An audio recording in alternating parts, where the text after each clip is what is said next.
You asked some really good questions. You want to know what can basically affect a man's fertility or ability to have a baby. And you mentioned specifically the consistency of semen as well as the force at which it comes out. And both of these things, it's hard to say if it's really going to affect your ability to have babies or not. Really, the only thing you can do is get married, try to have a baby, and if it's not working out, do know that most couples take about 6 months to get pregnant if they're actively trying.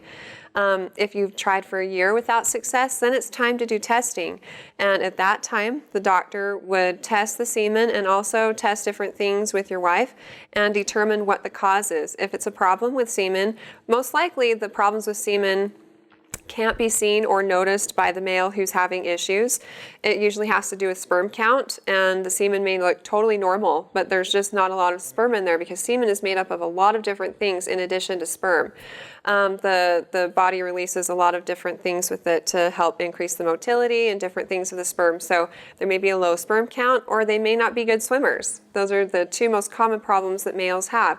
And again, you don't know that until you've tried to have a baby.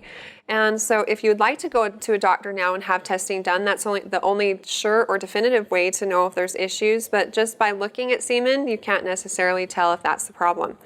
Now, here are some tips when you guys are trying to have a baby. You need to time intercourse with ovulation. Now, your wife releases an egg once a month, most likely, as long as she's been having regular cycles or periods.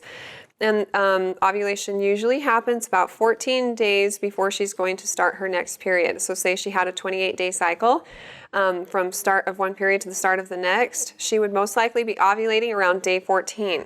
That's when her body's releasing an egg that could then be fertilized by sperm. So you need to time sex with ovulation. And basically, if you don't want to think much about it, you're likely to time this right if you have sex every other day, so every 2 to 3 days after she stops having her period. And this should hit it just right. Again, if you've tried for 6 months and to a year and you want to go to the doctor and have things checked out, they can do some additional testing. For sure, by a year, go in and see a doctor. But hopefully that's not the case. You don't have to deal with that, and that you guys have a baby when you'd like.